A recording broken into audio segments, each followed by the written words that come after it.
الحمدللہ رب العالمین والصلاة والسلام علی سید المرسلین اما بعد فاعوذ باللہ من الشیطان الرجیم بسم اللہ الرحمن الرحیم۔ السلام علیکم ورحمۃ اللہ وبرکاتہ۔ میں ہوں محمد نبیل، آپ دیکھ رہے ہیں یوٹیوب چینل شوق علم دین۔ تو آج ہم خلاصۃ النحو کا 5واں سبق لے کر حاضر ہوئے ہیں۔ پچھلا سبق ہم نے جو پڑھا تھا وہ یہ تھا کہ اسم یا تو مونس ہوگا یا پھر مذکر ہوگا۔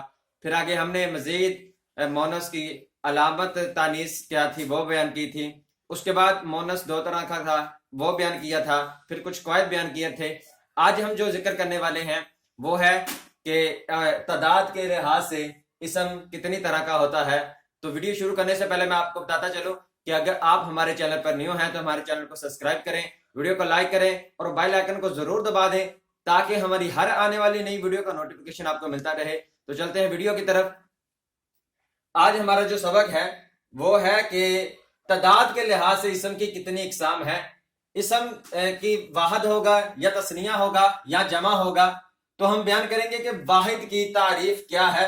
کہتے ہیں کہ جس اسم سے ایک فرد سمجھا جائے اسے واحد کہتے ہیں۔ جیسے میں واحد کی آپ کی مثال دیتا ہوں، مسلم۔ جس اسم سے ایک فرد سمجھا جائے اسے واحد کہتے ہیں، اور جس اسم سے دو فرد سمجھے جائیں اسے تثنیہ کہتے ہیں۔ جیسے مسلمان۔ اور جس اسم سے دو سے زائد افراد سمجھے جائیں اسے جمع کہتے ہیں، جیسے مسلمون۔ ہمیں واحد جس سے ایک فرد سمجھا جائے، تثنیہ جس سے دو فرد سمجھے جائیں، اور جمع جس سے دو سے زائد افراد سمجھے جائے اسے جمع کہتے ہیں۔ آگے پھر جمع کی مزید دو اقسام بنتی ہیں، یا تو جمع سالم ہوگا یا پھر جمع مکسر ہوگا۔ جمع سالم کسے کہتے ہیں؟ کہتے ہیں کہ جس جمع میں واحد کا صیغہ سلامت رہے اسے جمع سالم کہتے ہیں۔ جیسے زیدن سے زیدون بن گیا۔ اب جب یہ واحد زیدن یہ واحد تھا، جب ہم نے اس کی جمع بنائی تو یہ اس کا واحد کا صیغہ بھی سلامت رہا تو اسے جمع بھی بن گئی، تو اسے کہتے ہیں جمع سالم۔ اور جمع مکسر کسے کہتے ہیں؟ جمع مکسر اسے کہتے ہیں جس میں واحد کا صیغہ سلامت نہ رہے۔ جب واحد سے جمع بنائی جائے تو واحد کا جو صیغہ ہے وہ سلامت نہ رہے۔ مثال کے طور پر انہارن ہم کہتے ہیں، یہ نہرن کی جمع ہے انہارن، تو اس میں کیا ہے، یہ جمع کا صیغہ جو ہے جب ہم نے بنایا واحد سے تو واحد کا صیغہ سلامت نہ رہا۔ تو جس میں واحد کا صیغہ سلامت نہ رہے اسے جمع مکسر کہتے ہیں۔ تو آگے مزید انہوں نے جمع سالم کی دو اقسام بیان کر دی کہ جمع مذکر سالم ہوگا یا پھر جمع مؤنث سالم ہوگا۔ جمع مذکر سالم کسے کہتے ہیں؟ کہتے ہیں کہ جو جمع واحد کے آخر میں واو اور نون یا واو نون بڑھا کر بنائی گئی ہو اسے جمع مذکر سالم کہتے ہیں۔ مثال کے طور پر مسلمون سے میں آپ کو بنا کر دکھاتا ہوں، یہ لکھا نے، اس سے ہم جمع مذکر سالم بنائیں گے۔ کہتے ہیں کہ جس کے آخر میں واو نون، جیسے مسلمون، آخر میں واو نون لگا دیا مسلمون بن گیا، یا پھر یا نون لگانے سے جمع مذکر سالم بن جاتا ہے، جیسے ہم لکھتے ہیں مسلمین۔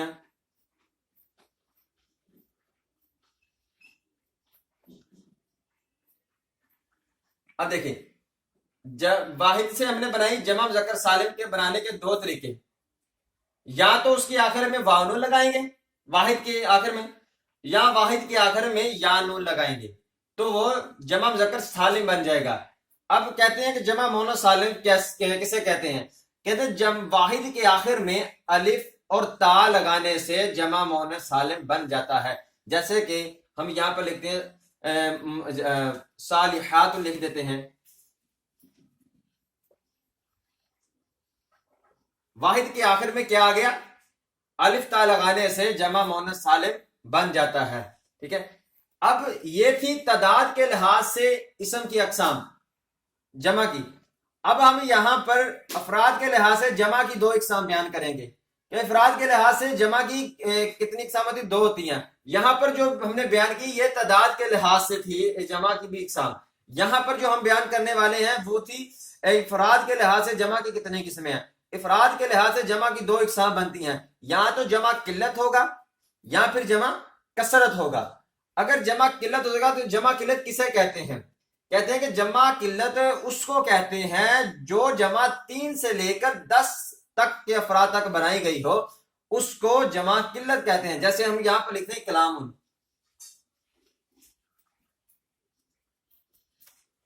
کلام کلمے، یہ کیا ہے؟ یہ جمع، یہ جو جمع یہ کلام، یہ اس کا اوزان ہے، 6 اوزان ہوتے ہیں جمع قلت کے، ان میں سے ایک اوزان کلام بھی آتا ہے.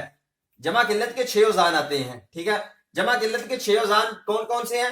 افعال، فعلات، افعل، افعلات، جمع مذکر سالم اور جمع مؤنث سالم، یہ جمع قلت کے افعال ہوتے ہیں. ٹھیک ہے، اور آگے جمع کثرت کسے کہتے ہیں؟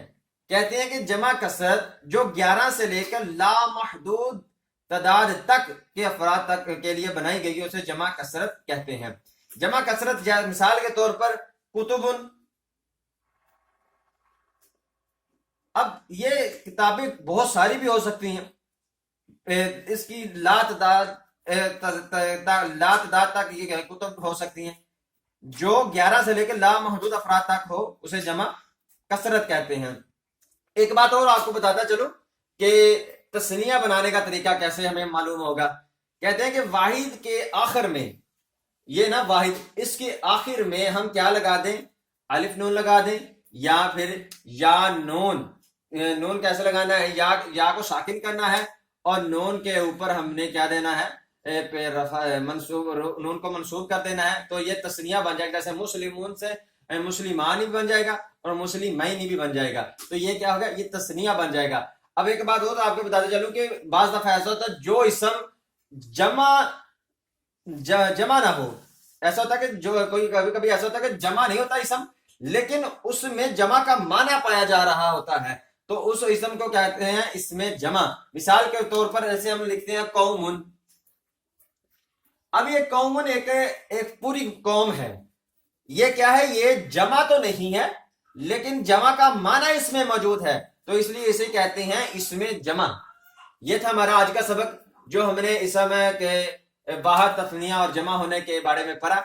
تو اگر آپ کو ہماری ویڈیو اچھی لگی ہو تو ہمارے چینل کو سبسکرائب کریں، ویڈیو کو لائک کریں اور شیئر کریں تاکہ ہماری ہر آنے والی ویڈیو کا نوٹیفیکیشن آپ کو ملتا رہے. تب تک کے لیے ہمیں اجازت دیجیے. اللہ حافظ.